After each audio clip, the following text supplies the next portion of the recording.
Good morning, guys. So there's a new episode of Elementary last night, which some people might be kind of surprised if y'all didn't watch Thursday's episode, because the Super Bowl was yesterday and the Ravens won, and I don't know if there was much of an ups, but in this household it might have been, because my mother was a 49ers fan. Regardless, anyway, the episode was called The Deductionist. And it's kind of funny, actually, why it's called that way. Because, okay, so in this episode, it sets up kind of strange, actually. Because there's this serial killer who, he kind of reminds me of a serial killer from Criminal Minds for some reason. I don't know why, he just does. But he was they had sent him to a hospital so he could give a kidney to his sister who was dying. And I was thinking, this is just really bad. This is a really bad situation right here. And so when the sergeant is told the officer who's in the room to off his cuff because they need to get to the admin, I was like, this just isn't gonna work out. Watch, it's not gonna work out. Then they put a close up to where the IV was supposed to be in the vein, and it looked like it was swollen up, and I was like, nope, he's about to fucking kill them all. He's gonna kill them all. And he did.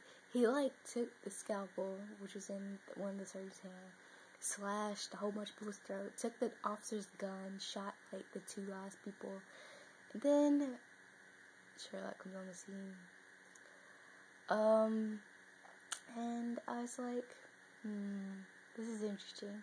What makes it more interesting is, after he's done to do his scene, as he do, Gregson says, but this isn't it. He asked one of the forensics team to close the door, and on top of the door, in blood, is Shadir. And if you don't know what Shadir is, or I forgot what the other name of it. It's a constellation, basically. And that's what it's called in Russian, Shadir. It's spelled Shedir. And I'd heard of that term before, and I was like, okay, because I like astronomy, so I know a bit about that. And it's the second biggest star in this particular constellation, and I can't pronounce it, and I don't want to say it wrong, so I'm not gonna do that. I might put it in the description though. And so what happens is this guy, it's not, when someone gets out of jail, they kind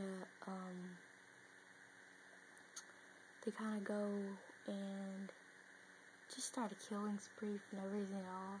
This man had a plan. He was a man with a plan, and he was after this FBI profiler who has a history with Sherlock Holmes. And so she knew him from London. She went there for a case with him, and they have some bad history. So apparently they had a physical relationship, i.e. they had sex more than one time. And the problem is, she had a paper on him called The Deductionist, where she didn't put his name in there. And she basically was more interested in trying to figure out his mind than the fact that they were sleeping together while on a case. And so Sherlock has some very bad blood, especially because a lot of the things that she put in her article turned out to be true, and it worries him that one of the biggest things was that he was going to be his own self-destruction. And he still worries about that, and he really hates her guts. He really did hate her guts in this episode. And I found it a bit amusing, because Sherlock doesn't like anybody. He does, but he doesn't, and it's funny to me. And it was crazy.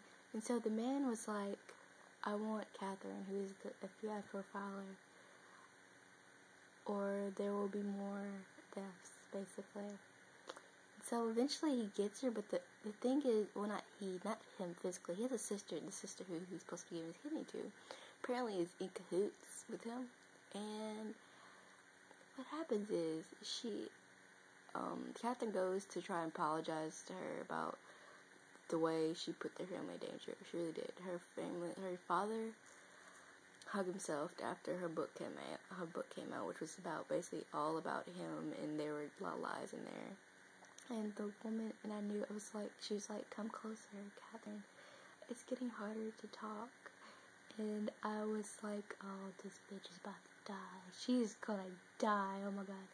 And so, what happens is, the girl, the sister has a freaking pair of scissors. And I was like, oh god, why didn't one of those detectives come in the room with her? And so Detective Bell, he is like standing outside the room pouring water for that crazy sister. She fucking jabs the scissors into Catherine's throat. And at first I thought she was dead because it looked like she was dead, but apparently they got her to surgery, and so she was unconscious for the rest of the episode. So, but it was funny to see Sherlock and her butting heads so much, and he ends up finishing the case since she's unable to. And he has this habit of going to basically trap the criminals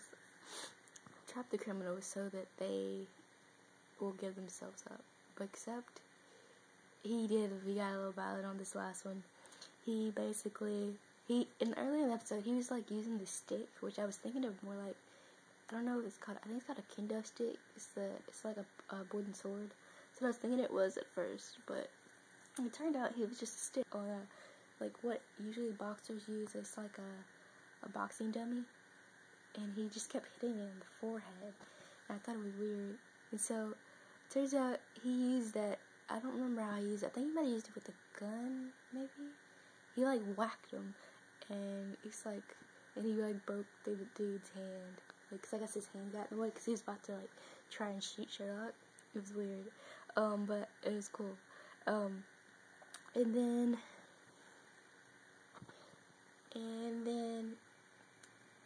the personal side, besides the case going on, Watson, she still has an apartment in her name, whatever, and she was leasing. And this was kind of weird and strange.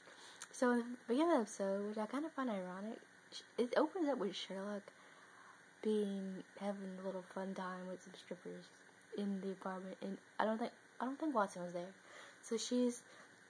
So I found this funny because actually it was a bust in disguise. Because she was like subleasing her apartment since she's staying with Sherlock, and turns out the guy she was subleasing he like captures pornography, and I was like, oh my god, oh Watson, it's just a sign. You should tell Sherlock what's happening and just stay with him. And he even said, I don't understand why you have a separate place if you're staying with me and basically you can stay in here for free.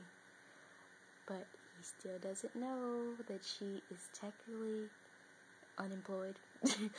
So I found it funny. So after that whole fiasco, she found out the guy who usually like fixes her radiator and stuff, he's been there when they do the pornography because there are tapes and stuff.